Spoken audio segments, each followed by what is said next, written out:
Hello, my fellow forgiven sinners. Grace and peace are yours from God our Father and from our Lord and Savior Jesus Christ. Amen. Many people today ask, where is God? Especially as they go through all kinds of hardships and difficulties, they ask that question, where is God? Many people, as they think about the great ways that God showed himself in the past through his miraculous activities as he brought the Israelites out of Egypt in the book of Exodus, or as we read about the incredible things Jesus did as he walked through the towns of Israel, we wonder, yeah, where do we see God today?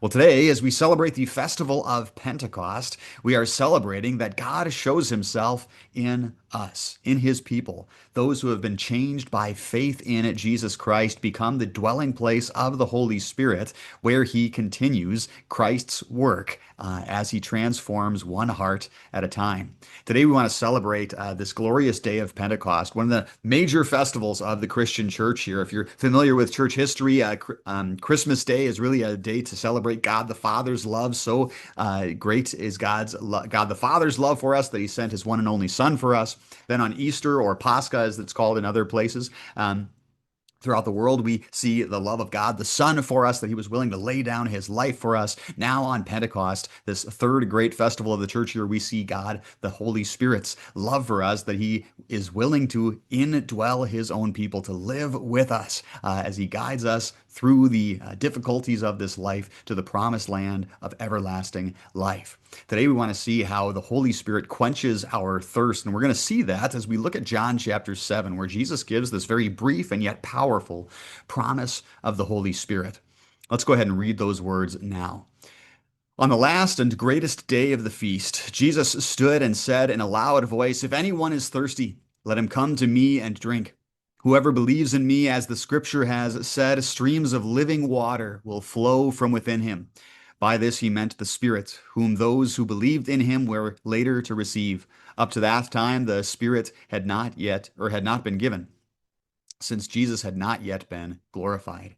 This is God's word. Now, as we begin here, it's valuable for us to get a little bit of context, as I usually start with our sermons here. It's valuable for us to understand what is going on here. And so, first off, what feast is Jesus here in the middle of in John chapter 7?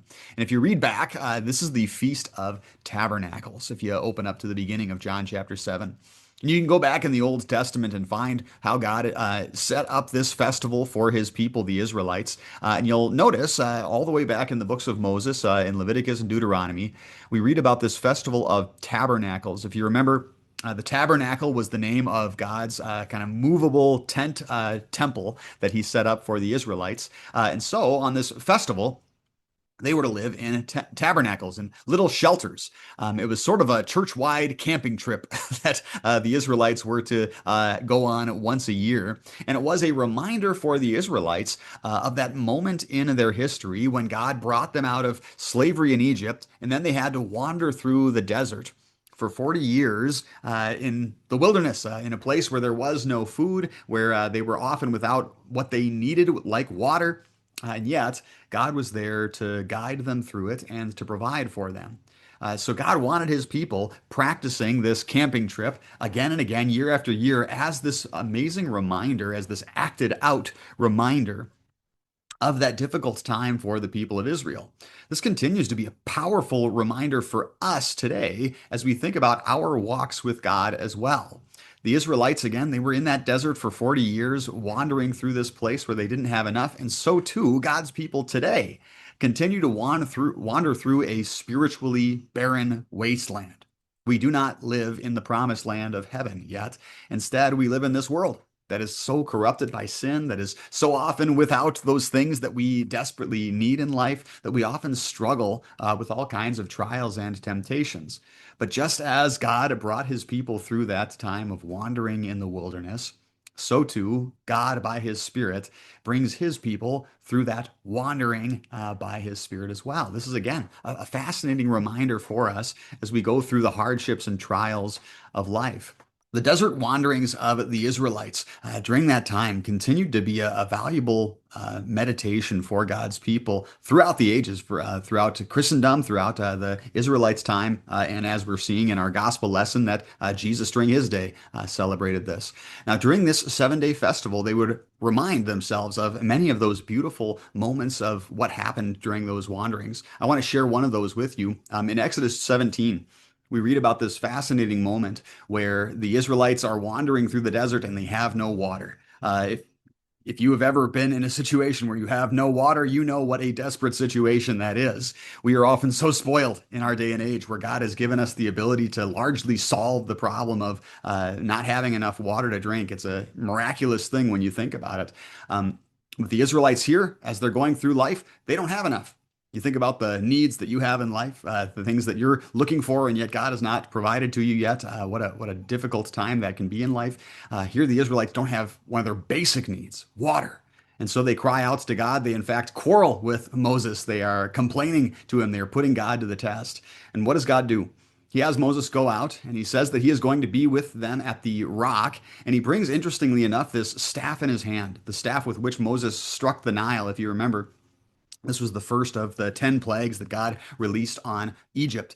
And Moses struck the Nile, and the Nile turned to blood. It was the beginning of God's harsh judgment on the Egyptians because Pharaoh refused to listen to what God had to say.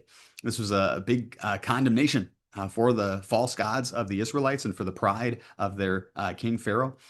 And so here Moses is taking this staff of harsh judgment, going to this rock at Horeb where God would dwell with them, where God would be with them.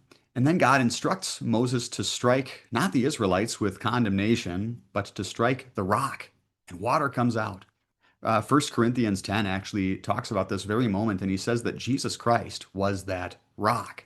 Jesus was the one who faced the smiting of God's judgment, and from him living waters have poured forth. This is very much that picture that Jesus is playing on in our lesson for today, that Jesus gives us this living water that gushes forth from a place where it shouldn't, from a rock, just as no one would think that salvation is going to come from a man being condemned and put to death in this brutal way on a cross. And yet, this is exactly where God provides for his people that quenching of thirst that we so desperately need. Another just fascinating practice as God's people were going about all this celebration of the Feast of Tabernacles. One of the things they would have to do is they would have to go and collect water. They would have to go to a well. They would have to fill up their jugs with water and then bring it back, and then they could go on with their lives. They didn't have running water like you and I are so accustomed to in our day and age.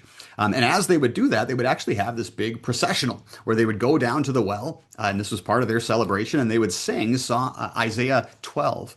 And you'll notice in verse 3 of Isaiah 12, it talks about, with joy you will draw water from the wells of salvation. And so the Israelites are pondering all of these things, this natural thirst that humanity has, whether it's for those basic needs in life or those grander and more prevalent needs in life, whether it's for physical needs or spiritual needs. And yet God promises to fulfill those things that we need. Ultimately, he does that in everlasting life. But here Jesus points us to how God is going to do that in our lives right now. So with all of these things in Jesus' mind, right? With all of these things that the Israelites were thinking about during this festival of tabernacles, Jesus now stands up and he says in a loud voice, or he starts teaching rather in a loud voice. Again, Jesus would have been very unique at his day and age. Most teachers in his time would have sat down to teach, but here Jesus stands up and he calls out in this loud voice, if anyone is thirsty, let him come to me and drink. Again, think about all that we've just talked about, right? The thirst of God's people in the desert, the reminder that the Israelites were practicing of living in a tabernacles, of not enjoying all the niceties, all the modern comforts of their day, and instead remembering just how difficult their lives were as God first brought them out of slavery in Egypt. And so Jesus stands up as all of God's people are going through this period of lack. And Jesus says, if you're thirsty, and many of them very likely were, if anyone's thirsty, let him come to me and drink. Here again, there's this beautiful promise that Jesus gives to his people, that whoever is thirsty, whoever has this need, right, God can provide for that need. It's again a fascinating picture for us as we think about what do we actually need. When somebody's thirsty, they're pretty quick to admit it, right? I need some water. My kids constantly throughout the day, Dad, can I have a drink of water? At least my toddlers, right? The bigger ones, they can get it for themselves. But when we're thirsty, when we have these needs, right, we're very quick to admit it. Sometimes as we get older, our pride can kind of get in the way and we don't want to admit our needs so much anymore. But here Jesus says, if anybody is thirsty, if anybody does need more, let him come to me. So if you are lacking in life, if you know that you have needs, Jesus says, come to me. In verse 38, he says, whoever believes in me, as the scripture has said, streams of living water will flow from within him. Once again, that picture of living water. The Israelites would have been thinking about that water gushing out of the rock. Living water for the Israelites could have meant just like a flowing river. You think about what an amazing thing a flowing river is, especially if you don't have access to running water. Running water, it allows you to, or it's a profound thing, and it's able to give you that water that you need. It's continually renewing and refreshing itself, so it's not as easily polluted as just standing water is. And also, water just gives life, right? It's one of those basic needs that we humans have. And so here we have this picture that streams of living water are going to flow from within you when you drink from the water that Jesus gives. The scriptures also often connect this living water to Jesus, or to God himself, to the Lord. And this is where, again, in verse 39, we get this explanation that Jesus is talking about the Spirit, whom those who believed in him were later to receive. Here again, we have that connection now to to Pentecost. This is where Jesus is fulfilling his promise.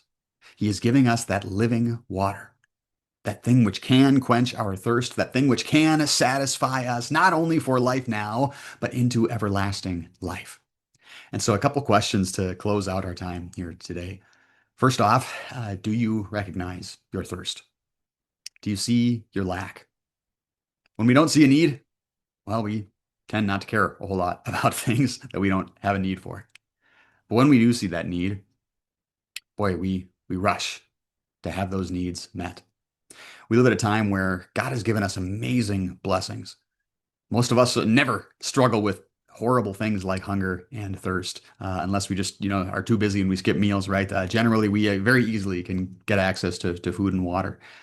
And many of our other needs are so readily met. In fact, we're kind of accustomed in our day and age to having a same day delivery on many things that we're looking for, right?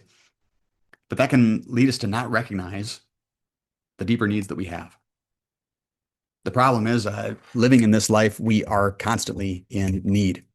Whether it is those basic needs for food and shelter, safety, water, whether it's those greater needs like relational needs. Maybe you're lonely. Maybe you don't have any commitments around you, anyone there for you.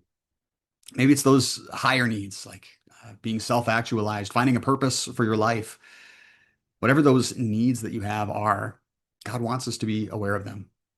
He wants us not to stuff them down with more endless scrolling and endless screens. He wants us to be aware of what it is we are lacking. He wants us to recognize our thirst. And as we do recognize our thirst, as we do take those times to pause in life and just ponder what it is we truly need in life, as we start to see that lacking, Jesus promises that he fulfills it. He fulfills it as he gives to us this living water to drink, that living water might flow from within us, that the Holy Spirit might take up his residence within God's people, so that we can have our thirst quenched and know that forever, into everlasting life, that quenching will remain. Again, this is one of the fascinating realities of our lives, is that those things that seem to give us what we need now, they don't often last all that long. I've worked with many people very old in life. They've had many years. They've been through quite a lot. And many of them, for all of the things that quenched their thirst throughout their life, well, by the end of their lives, none of that stuff really matters all that much anymore. They've lost all their friends. They've lost their family. Their bodies are too weak and sick to be able to enjoy many of the things that they loved so much. And so they sit around going, well, what's the point of life anymore? And Jesus is not yet another joy of life that fades as time goes on. Jesus is not a water that can quench our thirst only for now, but then when you die, you have to let go of it as you go to the grave. No, Jesus offers something that can quench our thirst now and into everlasting life. And so let us join together with the rest of God's church as we celebrate Pentecost, the birth of the New Testament era church by which the Holy Spirit now is dwelling with God's people through faith in Jesus Christ. Today, I want us to think about the ways the Holy Spirit is at work in our lives, how God is showing himself. And in Galatians chapter 5, we get this fascinating juxtaposition of the acts of the flesh versus the fruit of the Spirit. Paul writes that the acts of the flesh are obvious: sexual immorality, impurity and debauchery, idolatry and witchcraft, hatred, discord, jealousy, fits of rage, selfish ambition, dissensions, factions and envy, drunkenness, orgies, and the like. These are things that people generally recognize, yeah, that I should not be a part of my life. I need less of this. These things don't fulfill us. These things, in fact, cause more problems than than they solve.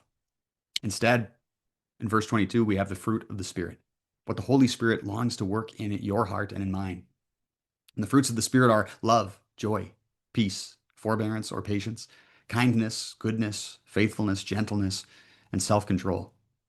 Paul says there's no law against such things. So too, I think anyone would admit, yeah, I could use more of that stuff in my life. In fact, one of my professors a long time ago, whenever he would teach us a Bible study, he would have us pause at the end of that Bible study, and he would have us look at this list of the fruits of the Spirit, and he would have us write down how did this study of God's Word give you more love, more joy, more peace, more patience, more kindness, goodness, faithfulness, gentleness, or self-control. As you continue to grow in the Scriptures, as you continue to grow in your faith with your fellow believers, as you join together with them, look for the Holy Spirit to work in your heart, to lead you away from those acts of flesh that don't give you what you need, that do not give you what you truly are thirsting for. And instead, look for him to accomplish his work of the fruits that he alone can give. Look for him to continue his good work in you as God shows himself in this world through his work on us, his people, by faith in Jesus Christ, who is glorified, all so that we might have this glorious quenching of our thirst. That's the last place I want to take you today, is that last verse there where it says the Holy Spirit had not yet been given at that time because Jesus had not yet been glorified. Jesus has been glorified. He was glorified as he went to the cross to die, to wash away all of our sins, and then to be raised again to life, to give us the hope of resurrection and everlasting life. And now that Jesus sits at the right hand of the Father, now that he has ascended, now that he rules all things for the good of his people, the church, now he has sent his Holy Spirit to live in us. And so we celebrate. The Holy Spirit is here. God of the Holy Spirit loves us so much that he wants to be with us forever. Amen.